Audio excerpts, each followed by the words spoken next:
আসসালামু আলাইকুম। এখনকার সংবাদে আপনাদেরকে স্বাগত জানাচ্ছি। শুরুতেই থাকছে সংবাদ শিরোনাম, এরপরে থাকছে বিস্তারিত সংবাদ।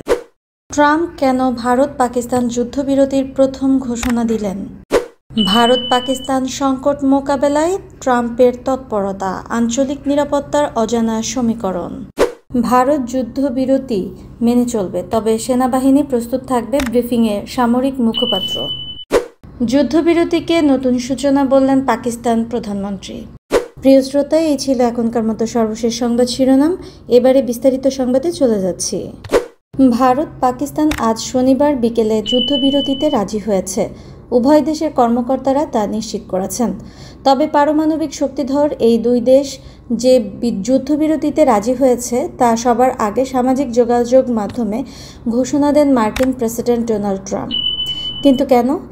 ডোনাল্ড ট্রাম্পই কেন সবার আগে এই ঘোষণা দিলেন? আল জাজিরার এক প্রতিবেদনে বলা হয়, যারা এমন প্রশ্ন করছেন তাদের জন্য একটি সহজ উত্তর আছে। উত্তরটি হতে পারে এমন: যে কোনো বিষয়ে ট্রাম্পই সবার আগে সামাজিক যোগাযোগ মাধ্যম পোস্ট করেন, যা তিনি প্রতিদিনই করেন।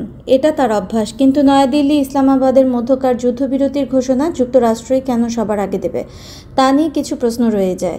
এই দুই দেশের ওপর যুক্তরাষ্ট্রের কী ধরনের প্রভাব রয়েছে? সবাই জানে, যুদ্ধবিরতির জন্য বহু তরফ থেকে আলোচনা চলছিল। এটাও জানা যে সম্প্রতি যুক্তরাজ্য ভারত একটি বড় বাণিজ্য চুক্তি স্বাক্ষর করেছে, তাই দেশটিও যুদ্ধবিরতিতে যথেষ্ট প্রভাব রেখে থাকতে পারে। তারপরও ভারত পাকিস্তানের মধ্যে যুদ্ধবিরতি এগিয়ে নেওয়ার ক্ষেত্রে বেশি অবদান রেখেছে যুক্তরাষ্ট্র। মার্কিন পররাষ্ট্রমন্ত্রী মার্কো রুবিও যে বার্তা দিয়েছেন তা অত্যন্ত গুরুত্বপূর্ণ। যুদ্ধবিরতিতে দুই দেশের রাজি হওয়ার কথা জানিয়ে আজ এক্স হ্যান্ডলে ট্রাম্প বলেন, আমি আনন্দের সঙ্গে ঘোষণা করছি, ভারত ও পাকিস্তান অবিলম্বে পুরোপুরি যুদ্ধবিরতিতে রাজি হয়েছে। শুভ বুদ্ধির ব্যবহার করে দুই পক্ষ এ সিদ্ধান্তে আসায় তাদের অভিনন্দন। ট্রাম্প দাবি করেছে, ভারত ও পাকিস্তানের মধ্যে চুক্তিটি তার প্রশাসনের মধ্যস্থতার এক দীর্ঘ রাতের পর সম্পন্ন হয়েছে। ডোনাল্ড ট্রাম্পের প্রশাসনের স্বভাবতই এক ধরনের বিচ্ছিন্নতাবাদী মনোভাব রয়েছে। সম্প্রতি পর্যন্ত এই সংঘাতেও যুক্তরাষ্ট্র কিছুটা নির্লিপ্ত ভূমিকাই দেখিয়েছিল। ফক্স নিউজকে দেওয়া একটি সাক্ষাৎকারে ভাইস প্রেসিডেন্ট জেডি ভান্স বলেছিলেন, ভারত পাকিস্তানের মধ্যে সম্ভাব্য যুদ্ধ আমাদের কোনো বিষয় নয়। কিন্তু এই সংঘাত এমন এক পর্যায়ে পৌঁছেছিল যেখানে হোয়াইট হাউসের নীরব থাকা আর সম্ভব হচ্ছিল না। ব্যক্তিগতভাবে প্রেসিডেন্ট ট্রাম্প নিজেকে বৈশ্বিক সংঘর্ষের এক শান্তির দূত হিসেবে দেখতে পছন্দ করেন। তিনি নিয়মিত তার সবচেয়ে আস্থাভাজন দূতদের ইসরায়েল ও রাশিয়ার মতো অঞ্চলে পাঠিয়ে যুদ্ধবিরতির উদ্যোগ নিয়েছেন। ইসলামাবাদ ও নয়াদিল্লির মধ্যে উত্তেজনা চূড়ান্ত সীমায় পৌঁছানোর সম্ভাবনা তৈরি হওয়ায় ট্রাম্পের হস্তক্ষেপ ছিল মোটামুটি প্রত্যাশিতই। তবে কৌশলগত দিক থেকেও বিষয়টি গুরুত্বপূর্ণ। যুক্তরাষ্ট্র ভারতকে চীনকে প্রতিরোধে একটি কেন্দ্রীয় অংশীদার হিসেবে দেখে। বিগত একাধিক প্রশাসনের নীতির ধারাবাহিকতায় যুক্তরাষ্ট্র চীনকে ঘিরে একাধিক মিত্র নিয়ে একটি বলয় তৈরি করেছে, দক্ষিণ কোরিয়া থেকে শুরু করে ভারত পর্যন্ত। শুধু সামরিক সহযোগিতা বাড়ানোই নয়, বাইডেন প্রশাসনের ফ্রেন্ড শেয়ারিং কৌশলেও ভারত ছিল একটি প্রধান অংশীদার, যার মাধ্যমে চীনা পণ্যের উপর নির্ভরতা কমানো হয়। যদিও ট্রাম্প ভারতের বাণিজ্যিক প্রতিবন্ধকতা নিয়ে সমালোচনা করেছিলেন, তিনি প্রধানমন্ত্রী মোদির সঙ্গে একটি চুক্তি স্বাক্ষর করেন, যার মাধ্যমে নিরাপত্তা সহযোগিতা ও বাণিজ্য আরও সম্প্রসারিত হয়। বর্তমানে পাকিস্তান চীন ও ইরানের সঙ্গে ঘনিষ্ঠভাবে জোট বাঁধছে। এমন অবস্থায় ওয়াশিংটন সম্ভবত ভারতের সঙ্গে একটি বড় ধরনের সংঘাতকে অঞ্চলটির নিরাপত্তার জন্য অত্যন্ত ঝুঁকিপূর্ণ বলেই মনে করছে। যুদ্ধবিরতির সিদ্ধান্ত ঘোষণার পরেই আজ শনিবার সন্ধ্যায় ভারত জানিয়ে দিল তারা যুদ্ধবিরতি মেনে চলবে, তবে যে কোনো পরিস্থিতি মোকাবেলার জন্য ভারতীয় বাহিনী প্রস্তুত থাকছে। ভারতীয় বাহিনী দেশের অখণ্ডতা ও সার্বভৌমত্ব রক্ষায় সদা সতর্ক।